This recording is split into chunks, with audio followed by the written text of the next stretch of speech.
And we're continuing with the fourth chapter of The House with a Clock in Its Walls by John Bellairs. Lewis has been really trying hard to hold on to his friendship with Tarby, even though Tarby's kind of a jerk, to the point where he says, yeah, my uncle knows how to raise the dead and has started to study necromancy. Mrs. Zimmerman and Uncle Jonathan are both very concerned about what's up with Lewis and also what's going on with the clock in the walls of Uncle Jonathan's house, of which the ticking has gotten louder. Right now it's Halloween, and as a treat for Lewis, Uncle Jonathan is showing the retreat of the Spanish Armada, and we will pick up there.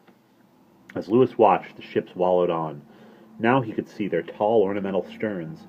Saints and bishops and dragons supported gilded window frames or clung to scrolled corners. Lewis noticed that several statues had arms or hands or heads missing. One scowling bishop was wearing his mitre at a rakish tilt. Lewis turned the telescope. Now he was looking at a strange little man. The man was pacing the quarterdeck of the biggest, richest-looking, but most badly designed ship of all. He wore a black cape that barely reached to his knees, and he was shivering. His whiskers were long and weepy, and he looked very worried. "Who is the man on the biggest ship?" asked Lewis. "That," said Jonathan, "is the Duke of Medina Sidonia. He is the Captain General of the Ocean Sea, which means that he is the commander of the Armada. The whole shot-riddled sinking mess. I'll bet he wishes he were at home right now." Lewis felt sorry for the poor Duke. When he was reading the John L. Stoddard in bed the night before, he had wished that he could be there in the narrow seas, commanding a stout English galleon. He would have emptied broadside after broadside into the Duke's flagship until he sank. But now he wanted to help the man if he could. While Lewis stood thinking, Jonathan tapped him on the shoulder and pointed to something Lewis had not seen before. There, mounted on the wall, stood a cannon, a brass 24-pounder with the wooden step-sided carriages, and ropes running from rings in the base of the carriage to rings in the wall. The ropes were to keep the gun from rolling down the hill after it fired. "Come on, Lewis," said Jonathan, smiling. "Let's have a shot at the Armada. Isn't that what you've always wanted to do? It's all loaded and ready to fire. Come on." Lewis looked as if he were going to be sick. Tears came to his eyes. "Oh, no, Uncle Jonathan, I couldn't. The poor Duke and his men. Can't we do something for them?" Jonathan stared at Lewis and rubbed his chin. "You know," he said slowly, "for a boy who loves to play at sieges and war, you are remarkably peaceable. When confronted with the real thing, that is. Fortunately for you, however, this isn't the real thing. It's an illusion. As I may have said before, we're really still in Mrs. Zimmerman's dining room, with the table at one end and the purple fire at the other. If you go feel that rock there, it will feel remarkably like an armchair. The Duke and his ships out there are less real than smoke and mist, and so is that cannon. Go on, have a shot." Lewis brightened up now. This would be fun. A soldier appeared out of nowhere, dressed in the red costume of an English beefeater. He handed Lewis a smoldering wick on a long rod. Lewis applied it to the touch-hole of the cannon. Boom! The cannon jerked back against its ropes. Bitter smoke drifted past. Jonathan, who was fighting with Mrs. Zimmerman for the use of the pay telescope, said, "I think that's... Oh, go on, Florence, find your own people, I think. Yes, you have brought down his fore-topgallant spritsail." Lewis felt pleased, but he didn't know what a fore-topgallant spritsail was. The soldier reloaded, and Lewis fired again. This time he knocked a wooden bishop off the heavily ornamented poop deck.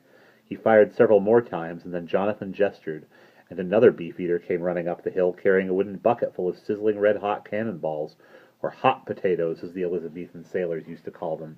The two soldiers loaded the cannon. First they poured in a keg full of powder. Then they stuffed in wet wadding to keep the cannonball from setting off the powder. Then came the cannonball itself. It hissed and steamed when it touched the wadding. Lewis applied the linstock again, and the gun leaped backwards. He watched the cannonball as it whizzed toward the Duke's galleon. It looked to him like a tiny, insane harvest moon. When the ball hit, the ship burst into flames. The weepy, bearded Duke sailed up toward heaven, playing a harp and sitting on a powdered donut. And now, Lewis, Jonathan, and Mrs. Zimmerman were back in the dining room by the fire. "Well," said Jonathan, rubbing his hands, "and what would you like to see next?" Louis thought a bit. He was so excited and happy that he had almost forgotten about what he had to do later that night. "I'd like to see the Battle of Waterloo," he said. Jonathan waved his pipe, and the lights went out again. Now they were standing on a muddy hillside in Belgium. The year was 1815. It was raining, a steady smoking drizzle that half hid the high hill opposite the one they were standing on. In the valley below were little red squares. As they watched, blue arrows crashed into these squares, dented them, turned them into parallelograms, trapezoids, and rhombuses, but did not break them. Little puffs of smoke sprang out on the opposite hillside. They reminded Louis of mushrooms. Behind him he saw geysers of dirt and chipped rock fly up. "Napoleon's artillery," said Jonathan calmly. More mushrooms sprang up on their hillside as Wellington answered with his own cannons. Rockets exploded overhead, green and blue and sizzling white, and of course, lovely purple. Flags rose in the valley, dipped, rose, and fell again. Louis, Jonathan, and Mrs. Zimmerman watched the whole thing from behind a low wall that looked a great deal like the wall on John O'Groats. After what seemed like a long time, Louis became aware of a figure standing off to their right, a tall, skinny man in a cocked hat and a black cutaway coat. Louis recognized him immediately. It was Wellington. He looked exactly the way he did in John Clark Ridpath's History of the World.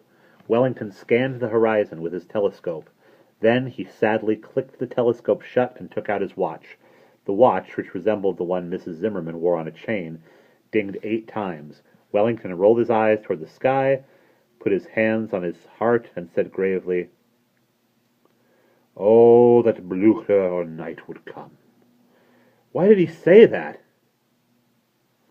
"Uncle Jonathan?" asked Louis.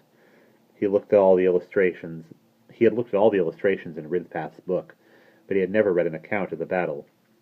"Blücher is a Prussian general who is coming to aid Wellington," said Jonathan. "Napoleon has sent Grouchy off to keep Blücher busy." Louis giggled. "Why is he called Grouchy?" "Because that's his name," said Mrs. Zimmerman. "Only it's pronounced Grouchy because it's a French name. Fat Ears here knows that, but he's trying to be funny. Well, Jonathan, do you think Wellington will win this time?" "Dunno, Florence. Wait and see." Since it was Jonathan's illusion and not the real battle, and since he was feeling silly that evening, he decided to let Napoleon win for a change. Night fell with a clunk, like a book falling out of a bookcase. And Blücher did not come. The blue arrows sailed into the red squares, split them up, tore them to pieces.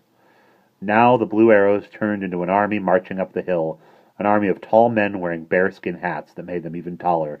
They had long black mustaches and carried muskets with bayonets on the end.